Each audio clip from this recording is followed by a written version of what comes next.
We both have no butts. That's my wife. She's trained with one of the most jacked personal trainers for 10 years. From the outside, her life looked perfect, but there was one thing stopping her from being truly happy. 5 years ago, she hurt her back badly doing heavy squats. And ever since then, her butt got flat.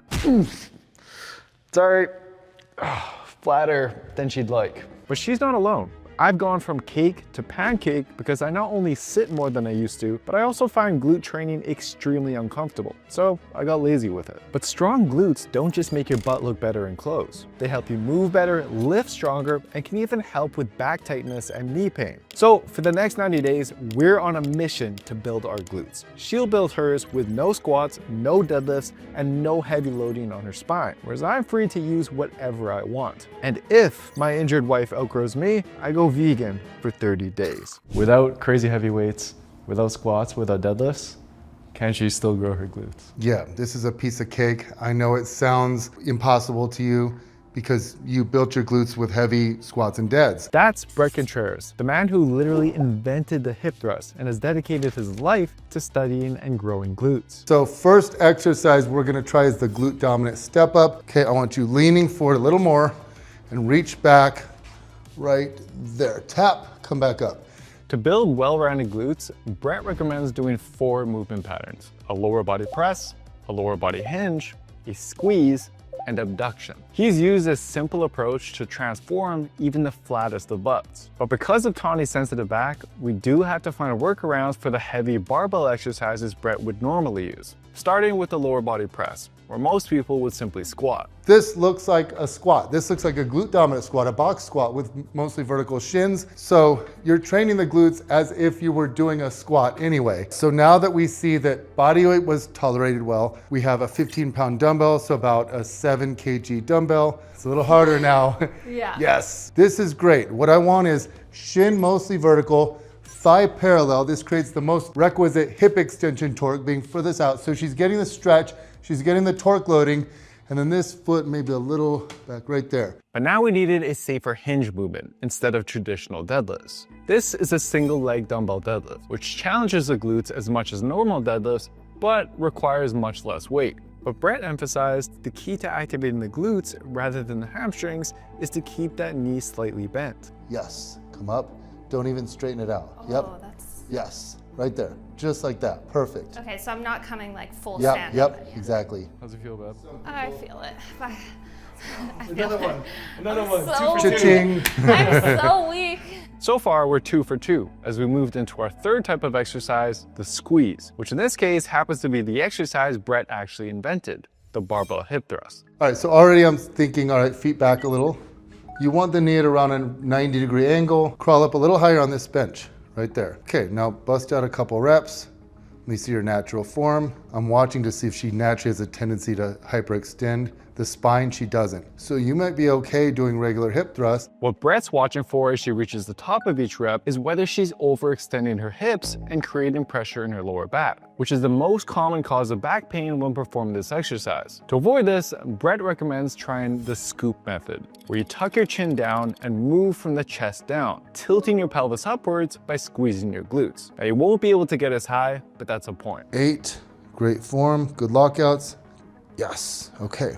And with Tahnee already lifting heavier than she has in years, we just needed one more exercise to round out her training, a hip abduction movement. I always call this penalty-free volume. You add it in, it doesn't beat you up, adds to the glute hypertrophy stimulus without fatiguing you much. So we're gonna put these pads right here so that you get more active range of motion. Now you can hold on the handles. Let's see how this feels. Tap, make sure you come in and tap. For this exercise, you first target your upper glutes while sitting upright. But if you lean forward at the end of your set, you then switch tension to your lower glutes. So by pairing both sets back to back, you can target multiple areas of your glutes to finish off your workout. General rule of thumb, if you have low back pain, if it feels off, if you feel anything during the movement itself, don't do it, skip it. With the trip to Brett being a success, here is the workout plan Tahnee is gonna now be using. Training her glutes twice per week and tracking it all in our Built with Science Plus app. As for me, while I will be stealing some of these exercises, I'll still be doing heavy compound exercises like squats and deadlifts. So we'll be able to see if that gives me a huge advantage or not after the 90 days of training. On day one, Tahnee's glute circumference comes in at 92 centimeters, while mine is just slightly bigger at 92.5. But while most people think glutes are just about making people turn their heads, your glutes are actually one of the biggest drivers of power, speed, and force production. The most explosive athletes almost always have incredibly powerful glutes. And then there's mine. Watch out, watch out, watch out! Okay.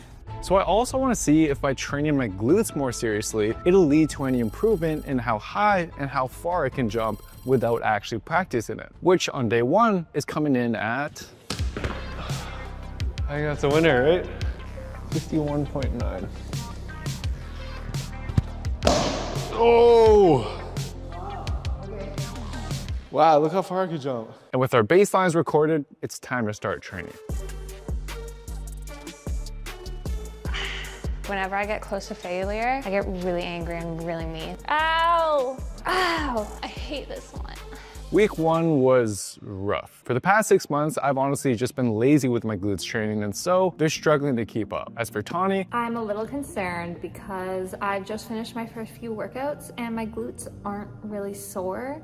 And to me, soreness means growth and development, so I don't know what that's about. but multiple studies have actually shown that soreness is not an indicator of growth, which is actually why Brett chose some of these exercises. He's found that they don't lead to nearly as much soreness or muscle damage as squats, deadlifts, or Bulgarians do, helping Tahnee recover faster and feel less beat up. However, one proposed advantage of heavy squats is they boost your testosterone levels. Sounds like a serious advantage, right? Well, there is some truth to this. Heavy squats do actually provide a 10 to 20% spike in testosterone, and the boost we see with squats is higher than it is with other leg exercises like leg press. However, this boost only lasts about 15 to 45 minutes after a workout before returning to baseline. So while it might explain why heavy squats make me feel like an absolute beast, it's not going to provide me with any hormonal advantage over Tahnee. But speaking of hormones, I am noticing a big spike in dopamine, as it's the first time in years that Tahnee and I have trained together, although she says all my enthusiasm can be a bit much.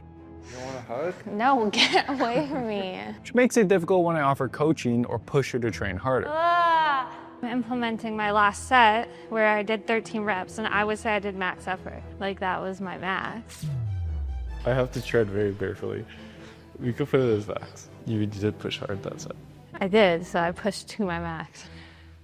But so far, things weren't going quite as smoothly as we expected. Despite doing every exercise correctly, Tahnee was very scared of pushing harder, just in the fear of hurting her back again. My left leg, like my glute, it feels like it's cramping, but also my left side is where I have an issue with my SI and piriformis. So it's hard for me to decipher if I'm having a glute cramp or if I've slightly hurt myself. And on top of that, she was struggling to eat enough. Not because she wasn't hungry, but because she was scared of gaining fat.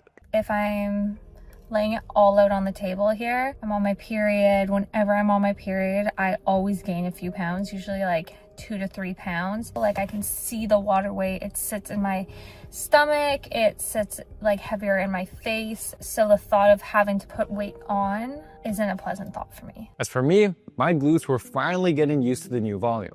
And it actually started boosting my squats, making them feel smoother and much stronger. So today I got squats on the menu.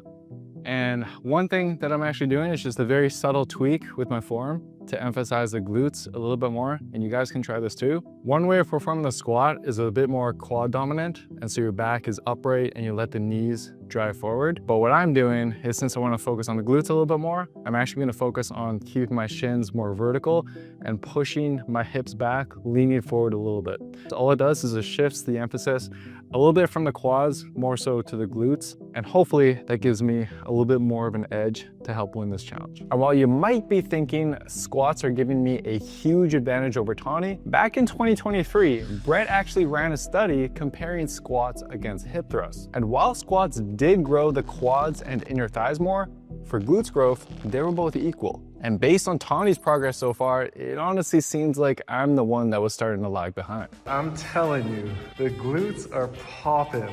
Holy. I don't see it, so I don't know. What do you mean you don't see it? The camera definitely sees it. Look at this. By week 3, Tahnee was setting mad PRs, and the gains were clearly coming in. Babe, you just did 135 pounds. That's a plate on each side. I know. I'm really proud, to be honest, because I haven't done this weight in like 6 years. My girls are proud of me too. And it actually felt really easy. Like that was 12 reps. However, Tahnee is not the only one getting the cake. Week 3. Oh! Whoa, whoa, whoa. Dennis, you see that? Wow. If this is week 3, can you imagine what week 10 is gonna be like?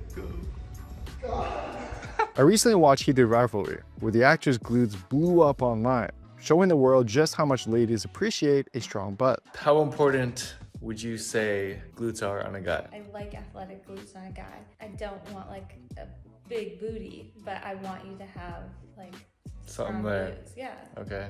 Like we don't want a guy that can just do like bicep curls. Like go do a squat. Now technically, Tahnee actually has 2 big advantages over me. First, based on Brett's experience, he's noticed that women seem to recover faster from lower body workouts than men do, and can train their glutes with more volume and frequency. And while the heavy weights I'm using may be a factor, I am noticing that by the time Tahnee's ready to go for her next workout, I still need another day or 2 to recover, and I just can't keep up with how many sets she's been doing. But second, and this is the biggest factor, about 80% of Tahnee's training right now is dedicated purely to glutes. Meanwhile, I'm still doing a lot of volume for my quads and my upper body. And although this has yet to be actually studied, when I wanted to grow my shoulders in the past, I scaled back everything else and poured more volume into my shoulders. And it led to the fastest growth I've ever seen. Because when your body has fewer competing priorities, it can move more resources towards one area. So if that same principle applies here, Tahnee should be able to outgrow my glutes, which is concerning because I love my meat. And if she wins, I'm going vegan for 30 days. Let's see what measuring tape says. 30 days, your booty is up exactly 1 centimeter. Is that good? That's very good. And now it's my turn to measure my glutes after 30 days. The result was not what I was expecting. Come on, what are we at? 93.5. No way. Okay. My glutes have also grown 1 centimeter. We are tied. But I may start outgrowing her because based on her tracking in our Build Size Plus app, she wasn't reaching her target calorie intake. If that continued, her progress might eventually stall. So, to motivate her, I decided to do something I honestly hadn't done for her in years. I cooked for her. We'll see what she thinks in just a sec, but Tahnee and I actually met about 10 years ago at the gym. But as my work got busier and with her back injury, we started spending less and less time together. So my hope is this experiment gives us more to do together and rebuild more than just our bodies. Hopefully I didn't ruin all my chances by butchering this food. Oh my god. That. Oh my god, you actually like it? Oh, It's really good. I even... Like a restaurant. Really? I'm so happy. It's the first time in a while that we actually sat down at home and enjoyed a meal together. Now, some of you might be thinking Tahnee has a huge disadvantage with her diet, that you need to live off chicken breast to build muscle. And I used to think that too, but the latest research is making me rethink that. A new study took 2 groups of lifters, vegans and meat eaters, and had them both eat 0.7 grams of protein per body weight per day. And the vegans ate a variety of protein sources like tofu, soy, and lentils, whereas the meat eaters obviously relied on meat, protein shakes, and eggs. Now you'd expect the meat eaters to have at least a small advantage, but after 12 weeks, both groups ended up building the same amount of muscle and strength. So as long as you're getting enough protein, it doesn't seem to matter too much where that protein is coming from, which honestly makes me slightly less terrified of going vegan for 30 days. But I still really do not want to give up my favorite foods. And even though we're only 30 days in, I do want to see if we can pass the bar test.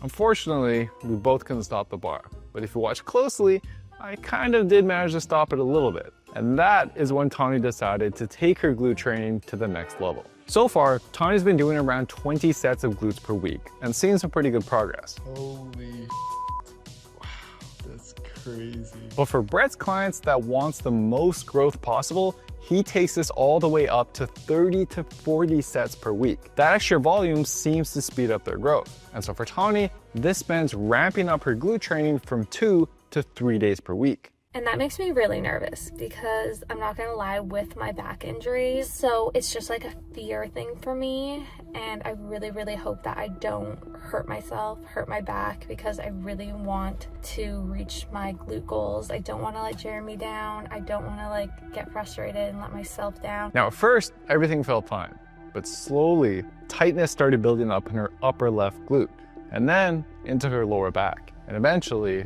this happened. And so we decided to put the challenge on pause for a few days. Oh, so I hurt my back at the gym yesterday, and I came today to try to work out, and it's very clear that I'm going to need a few days off, which is really frustrating for me. Tahnee is at work right now, but she just sent me a text and just saying how she's not feeling too well. She's a bit sad. And I think what's going on is that this challenge is putting a lot of pressure on her. I think like she not only wants to win, obviously, but she just doesn't want to let you guys down. After a few days of rest, thankfully her back started feeling better. I feel so good. Do you want to go back on the challenge? Totally fine if you want to drop out. No hard feelings. Why are you scared you're gonna lose? No, I'm trying to be nice, okay? But fine, I'll take that as a sign as you are ready to go back. And I'm just gonna say I'm not going easy on you, okay? Okay. All right. I wouldn't expect you to. All right, let's go. But after just a week off of training, Tahnee's glutes felt and looked a bit flatter than usual, and she started worrying she was losing muscle. And she wasn't just imagining it. When you stop training for a week or two, your muscles store less glycogen. And since glycogen pulls water into your muscles, they'll look less full. It's kind of like letting air out of a balloon. But while your muscles might look flatter, and your strength might also dip because you just haven't practiced your exercises, most research suggests it takes at least 3 weeks or more of no training to start losing actual muscle. That said, we definitely do not want her to hurt her back again. So even though we might see a bit more growth training her glutes 3 times a week, it was a no-brainer to dial her training back to just 2. And to help keep her consistent, we even found some creative ways to do her workouts at home, which we've even added to our Built with Science Plus app. That way our members don't need to always rely on the gym to make progress. And with only a few weeks left, Tahnee's glutes were making the fastest progress ever. If I'm gonna be honest, even if I lose and have to go vegan, this challenge really is a win-win for me. While Tahnee's glutes were blowing up, all of my glute training was actually leading to some unexpected benefits. Today, that felt more like a jog. My treadmill can't even go any faster. But it definitely feels like my glutes are contributing more to the run, like it's helping me with my run. And all these benefits weren't from actually changing much to my leg workouts. I mainly just started doing hip thrusts again and experimented with some of Brett's exercises, which helped my other exercises feel stronger and, more importantly, just helped my body move and feel a lot better than it used to. So if you've been neglecting your glutes like I was, just start by adding 3 hard sets of hip thrusts to your leg days. But with 1 week before our final results, we decided to take a trip to Hawaii to show off our glute gains. Holy moly. What the heck do we have here? And on the final day of the experiment, she didn't just bring the heat to the beach, she broke another PR. First time ever, 2 plates on the hip thrust. I am finally done my glute video with Jeremy. I am so grateful that Brett Contreras let us come into his home. He showed me a bunch of lower back friendly glute exercises, and I'm forever grateful for him for that, because doing this challenge just showed me that I am capable and there are ways of getting a booty. As for me, I've got one more final test. After 90 days, did these glute gains actually improve my jump performance? So that is pretty much a 5-centimeter increase, which is pretty impressive. I wasn't sure if my glute strength growth would impact vertical jump at all, but that honestly motivates me even more than just the growth, is seeing the athletic performance there, because I love playing sports too. So my vertical jump went from just beating average to now being on the high end of above average. Though still not enough for my Asian mom to be proud, but broad jump scored excellent on day 1, and I still managed to increase it by 2 centimeters. Not bad, not bad. But now it's time to measure the glutes and see who actually grew them the most in the past 90 days. Final day is here. I am extremely nervous, especially after seeing what I'm up against today. I'm done. There's no way. So you started at 92 centimeters and today you are at 94 centimeters. 2 centimeters of growth. Good job, baby. Good I job. wanted 95. Good job. Now, did I win? Please, God. There's no way. That's where you are. There's no way. You can't. All right, do it again. You're right here. All right, guys, we have measured, and I am what? +2. Which means? I am +1.5. Which means? Which means I'm cooked. You won, you won, you won, you won. I also won. I also won. But it wasn't until I tried on my wife's shorts that I truly appreciated my new glute gains. So while this does mean I have to go meatless for 30 days, at least this gives Tahnee and I a chance to enjoy more dinners together. Oh, and she's got some serious cake that I could stare at all day. So still feels like a win for me. I'm honestly just so proud of Tahnee. She's overcome like some of her biggest fears and she's genuinely enjoying the gym again. And she did all of this without lifting crazy heavy. I think it goes to show you that there's no must-do exercises. What matters the most is good form and choosing exercises that actually fit your body and feel good. And that is actually why we created the Built with Science Plus app. Both mine and Tahnee's workouts are in there, but the program adjusts based on how your specific body responds to your plan. So you're not just copying somebody else. And if you want to try it, you can test it out completely free for 2 weeks. Just scan the QR code here or head to builtwithscience.com. And if you guys want to simplify your glute training and focus on the only 2 exercises you actually need to fix your flat butt, give this video a watch next, which we recorded with Brett. Thank you so much for watching. I'll see you next time.